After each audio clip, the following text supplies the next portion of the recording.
that's a C. Better be able to pull this one off, right? Because it's the start of my name. So let's dive straight into it. This one, I mean, you know, stock in trade. How many times have I drawn this one over the years? Many. Could do it in my sleep. Various versions of it. Sometimes I taper the top, sometimes I curve the bottom, sometimes I do all kinds of stuff with it. If you've ever watched my videos, or you see my black book work, or you look at my follow me Instagram page, then you've seen this nice top heavy, angled there. So I cut the curve out there, instead curve it round, so it's got a beautiful sort of forward movement, obviously. And I always slap a bit on the back there for a connector that I normally, you know, either have bits coming off it or an arrow or whatever. That's my sort of classic C, really. And you'll see different versions of it of that sort of C, where you kill the curve here, make it a little sort of within the negative space. You kill the curve, turn it into an angle instead, and then pull it around. A lot of graffiti writers over the years have done that. Obviously the New Yorkers early in the 80s were the first ones to pull it off. Yeah, the classic. So there you go. Nice top heavy forward movement. I'll keep on talking about the dynamics of letters because that's the thing you need to know the most if you're a beginner. For those of you who aren't beginners, you know, a lot of this will be old hat to you. Hopefully you'll get something out of it as well. So this is much more a sort of standard C shape in the curve. But instead of what I could have done is blunted the ends off like so. You see that? I've got to blunted the ends like that, so it's like a horseshoe kind of thing. Instead, took it into points, tapered it into points there. Nice steep angles on the ends there. Tiny bit of sort of pointed kerning there, and you get a nice nice aesthetic on the C. The Rocky C, could have gone much further with that one, but that's based on a very similar design to this one. I've just slightly kinked that bottom bar a little bit, but it's the standard. You know, it's very similar to that. It's got a slight forward movement on it, not much, just a tiny bit, and of course the Rocky effect and all that. Like I said, I could have gone much further with that one. I think I was being a bit pedestrian that day, to be perfectly honest with you. Next three, let's have a look. So this one, I painted this in a piece. Me and Hush painted a piece once, and I wanted to try this C to see if it was any good, and it worked pretty well actually on that piece, because that's got such a backward movement on it. Do you see that? It's going backwards. The energy of that letter is going backwards, and this bit is pointing forwards, and it's just a really nice dynamic to a C. When you use a lot of C's like this, and even this, you know, that's got a forward movement to it as well, because it's slightly leaning. This one, all the weight and the energy is firing backwards, and because of this bit of kerning as well, it's sort of firing backwards and up, which is a lovely aesthetic. It means that with the U, if you were to, so if we're going to talk about flow for a second, because flow obviously is very important when we're doing graffiti letters. So flow off that, I would take the U and do the opposite with it, and have the U moving forwards. You see that? Then I'll probably take the T backwards again, and then I do a nice forwards E, and that would create a very nice sort of, you know, back forward flow through the whole piece. Next up, okay, so this is like the total kink thing, and I can't honestly, my graffiti knowledge excuse me, is not good enough to tell you who did it first. I don't know, but you see these C's based on this sort of structure in early 80s New York graffiti. You start to see them, and this one's just a basic design around that, really. It's a lot more basic than it looks. You've got the flourish, obviously, then you've got that and that. And the reason it looks more ornate is because it's got bits of kerning on it.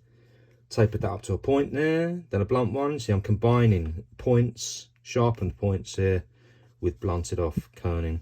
A few bits on there, a bit of an arrow there, make it look a bit snazzy. Snazzy, that's a terrible word, isn't it? But you see what I mean. See what I mean? That's sort of, that could go into a lovely sort of classic semi-wild kind of piece if you were to put it all together. Do all kinds of extensions off the end, all that. This nice classic upright C, slight forward movement, but really it's not a big sort of running forward movement like this one. This is sort of, you know, nice classic C, but a nice fat body to it. Nice fat body, slightly top heavy. Do you see that? Slightly top heavy. Nice tight negative spaces in it. I'm not a big fan of big negative space. Some people are, on letters that is. On compositions, I love negative space. Love to leave loads of space. Negative space in when you're doing background and stuff, it just, you know, works like a dream for me. But letters, I like to cut it out. I like to kill it. I like to tighten it up, and that's what you see here. Very tight little bits where, you know, cut out the negative space, get rid of it. Next three, very basic, but we're going back, so very related to this. But what I did here with the pencil, I actually did it here, sort of horseshoe, like a horseshoe on its side kind of shape. Shoved a few cracks in there, but that's just embellishment, you know. What you're looking at is a letter structure, and that's a very sort of earthbound, sitting on the ground C. No backwards movement, no forwards movement, just solid, just sat there on the ground. Again, nice tight negative space. For my bit of calligraphy there, you can see the nice vertical line there. Nice bit swooping flourish there. It's a bit straightforward, isn't it? I mean, it's almost entirely nicked from classic Gothic scripture. That really, the only thing I've really changed about it is this bit. It's just a nice aesthetic, I thought. And again, that's just sat there as Gothic scripture does. You know, sits upright on the page. That's the beauty of Gothic scripture. Look at somebody like, what's his name, Pleth, or who else does it? God, I normally got a name like, you know, 10 writers straight off the bat who do it. Can't think, of course, now. Of course I can't. My post-COVID brain. But yeah. Well, look at Pleth anyway. He does it great. This one, nice big fat body on this C. Loads of backwards movement. See that? Loads of backwards movement. Very top heavy, and I've sharpened the angles. You see that? So it's leaning back. It's leaning right back. Nice big fat top to it. Comes round and tapers down. So all the way up here. Arrow on the back, bit of an extender. Easy peasy.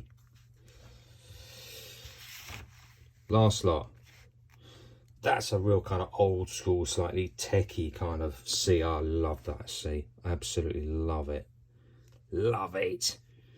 Nice bit of sort of fat kerning just there. All angles though, right? All angles. Lovely point there. It's a lovely kind of, very aesthetically pleasing.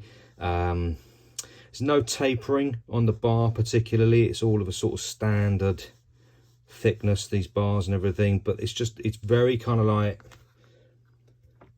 what would you call it? Sort of, you know, it's like computerized graph. We used to see a lot of this sort of stuff in the 1980s in this country, in the UK. There was a lot of this. Any UK old school out there will recognise this kind of style. I love it now. I'd still rock this. Every so often I see, there's a German writer whose name, of course, completely escapes me, and he runs this style now, very similar to this, and yeah, I love it. I'll always love it. Always love this style. I'd happily paint it again. Yeah, I'm always over the moon to see old 80s pieces that are painted with this kind of style. This one, so I crunched this one up. Crunched it up, gave it this back bar, kinked it there, kinked it again. It's a very kinked kind of, it's so the dynamics on this, it's kinked in, and then you've got a flourish that pushes out forwards like that. So you've got this bar that's coming around forwards like that. The dynamic comes round and then forwards again. So you've got this beautiful slight sort of forward moving energy again on this. And again, you know, the kerning on this, that's a bit more of a sort of angled kern on that one. and that one, but lots of kerning, make it look nice and sweet. This one is a sort of classic throwy kind of C, just a joy to do, you know, lovely marshmallow type sort of chunky body to it. Killed the negative space, no negative space at all, just turns into a line just there. And I did a little pointed flourish on the top there, because I thought, why not? Let's see if it works. Don't know if it works or not, to be perfectly honest. Who cares? There it is. Nice throwy type C. Yeah. So that's C, really. That's it. I mean, to be honest with you, I could have probably done another 12, because when you choose your name, you know, graffiti writers, we try to choose a name that we like, and one that contains the kind of letters that we can do something with. And you've really got to be able to do the letters in your name. That sounds like an obvious thing to say, but I've seen some shockers in the past, and I've done some shockers myself. Many years ago, I used to write Nero, and I really could not do an N. I wasn't very good at the N, and of course you're also stuck with the O on the end, and some people can really rock that, and I really couldn't. It was not a good name for me. I didn't really respond to them letters at all, and as a result, got ditched for. I got nicked for it in the end anyway. So that was that. But yeah, rock your letters. Spend a lot of time, particularly that first one. Who was it that said that? I can't remember who it was. Of course I can't remember. Of course I can't. That's a sort of that's become a bit of a trademark of mine, not being able to remember who it was. The idea of putting one great letter into your name. You don't need to do like 4 great. I mean, if you can do 4 great letters, fantastic, brilliant, do it. But if you can't, just do one. Do one great letter, and if it's the first letter, then you're in with a shout. And I do know writers, I won't name anybody who's done it, obviously, but I do know writers who've done that.